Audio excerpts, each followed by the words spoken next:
लिखी थी, पता चला उनका बेटा है, कांसे की पेटिका में था, कंस नाम रख दिया। पता चला कि मेरे पिता ने मारा था, उग्रसेन को मार मार के गुस्सा भर दिया और जेल में डाल दिया। गलत फहमी में भी लोग ऐसा कर देते। आप लोगों ने सुना होगा जीवदशा का नाम। एक पिता की दो बेटियां, एक बेटी के कारण पिता दामाद का मरण हुआ और एक बेटी के कारण पति की रक्षा हुई। कैसे कैसे वृतांत है। एक नाम है जीवदशा।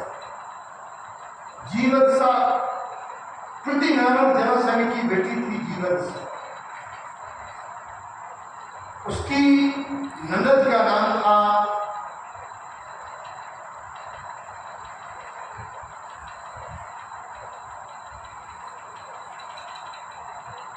द्यौगी। कंस, उसके पति का नाम कंस था। जीवदशा के पति का नाम कंस था, पिता का नाम जरासंध था और कंस की बहन द्यौकी थी। इसे जीवदशा की नंद कहते। ननद को लेकर के जीवदशा ने उसी के दूसरे नातेदार से मजाक कर दिया, अति गुप्त भूमि से। इतना गंदा मजाक कर दिया, क्यों नंगे घूमते हो? जीवदशा के कपड़े पड़े होंगे सड़क के बाहर, उनको लपेट दो।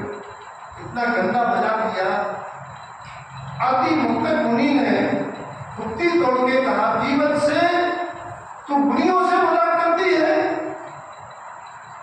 जिस द्यौकी को लेकर मजाक कर रही है, उसी द्यौकी के बेटे से तेरा पति पिता बनेगा। द्यौकी का बेटा कौन? द्यौकी का बेटा कौन? जिससे कंस का वध हुआ। कौन? द्यौकी का बेटा कौन? श्री कृष्ण। घटनाक्रम कैसे होता है? अब तो मुनि होनहार बलवान होती है, मुनि की बात गलत नहीं होती है। होनहार प्रबल थी। कंस खुशी खुशी द्यौकी का विवाह हुआ, विदा कर रहा था। आकाशवाणी होती है, ले कंस जितनी खुशी खुशी तो द्यौकी को भेज रहा है, उसी द्यौकी से ऊपर बेटे से तेरा मरण होगा। अपनी मौत जान के बहन का प्रेम छूट गया। अपना जीवन, अपनी रक्षा महत्वपूर्ण हो गई। बहन द्यौकी से होने वाला प्यार कुर्बान हो गया अपनी जान के खातिर। पिनाकिनी के साथ बहनोई वसुदेव और बहन द्यौकी को कारागार में बंद कर दिया। पहरेदारों से कह दिया, इसके बच्चे पैदा हो मुझे खबर करना। घटना सबने सुनी है। 6 लड़कियां हर बार लड़की हुई। उसने कहा चलो कोई बात, लड़का हो लड़की, वो दुष्ट जाए और लड़की को अबोध बालिका को पछाड़ दे पत्थर। 6 बार ऐसा किया। 7वीं बार 12 बजे रात में भादों की 12 को जन्म दिया कृष्ण को।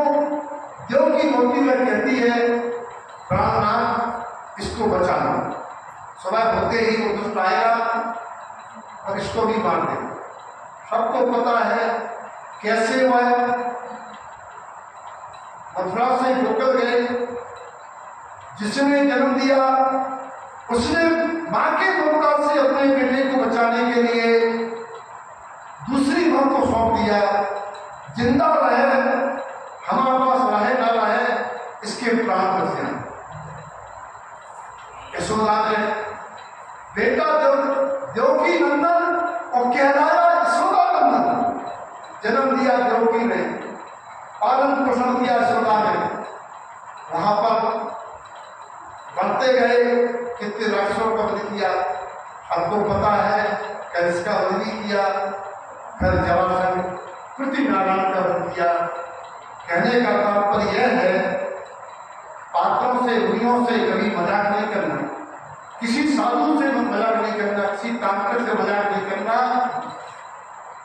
दूर से रास्ता काट लेना, हमें क्या लेना है? पता नहीं कौन कितना पहुंचा हुआ हो, कौन कितना तांत्रिक हो, कौन कितना दुनिया हो, कौन कैसा हो, हमें क्या लेना देना? कभी इंटरफियर नहीं करना, कभी किसी गुनी का मजाक नहीं उड़ाना, किसी संत की परीक्षा नहीं लेना। पता नहीं कौन सा कर्म अब जाए हमारे जीवन में क्या हो। अहंकार के कारण मैंने व्यक्ति से कहा, कल लगे हमारे संग ऐसा होगा, हमारे संग ऐसा होगा। मैंने कहा अभी भी गनीमत है, किसी संत को पास नहीं करना, किसी संत की निंदा नहीं करना, किसी पार्टी बंदी में नहीं करना। आप लोगों को नहीं पता है उसमें कितनी शक्ति है, कौन कितना तपस्वी है। धन का अहंकार करके देव शास्त्र की अवनय कभी नहीं करना। देव हो या रूप या अनुमानी, कभी जीवन में अवनय नहीं करना। पता नहीं कौन सा धन किस निमित्त से कब चला जाए पता भी नहीं लगता। अहंकार नहीं करना चाहिए। ऐसी चर्चा यहाँ जीवन उपयोगी हुई।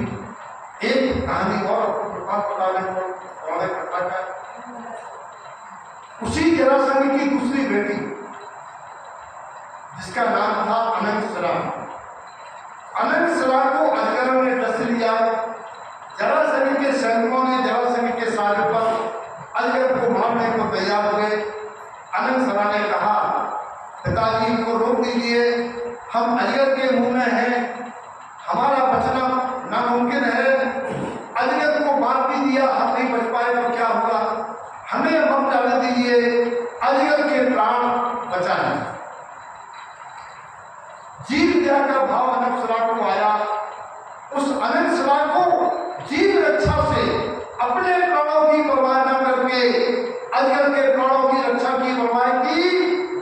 उसका फल यह हुआ, उसको एक विद्धि सिद्ध हो गई, विशल्या विद्धि हो गई। उसका नाम द्रौपदी विशल्या बनी और नारायण लक्ष्मण से गाई गई। रावण लक्ष्मण के युद्ध में मूर्छित लक्ष्मण को उसकी विधि उपचार का काम की और सारे मानव भारत सैनिकों को मूर्छित को ठीक किया। एक लड़की से जीवों के प्राण बचे और एक लड़की से पति और पिता दोनों मरे। विचार करना चाहिए मुझे क्या करना योग्य है, क्या करना योग्य नहीं है। सही है। हमारे पुराण ये बतलाते हैं हमारी जीवन शैली क्या होना चाहिए। आप लोगों का कोई प्रश्न हो? घड़ी हमें नहीं दिख रही है, क्या बन गए? हो गए, समय ज़्यादा हो गया, 9:10 हो गए। 9:10? हाँ, आज लेट हुआ था 9 बजे से। ठीक, आप आगामी समय में समझेंगे। जी, आज मैं जैसा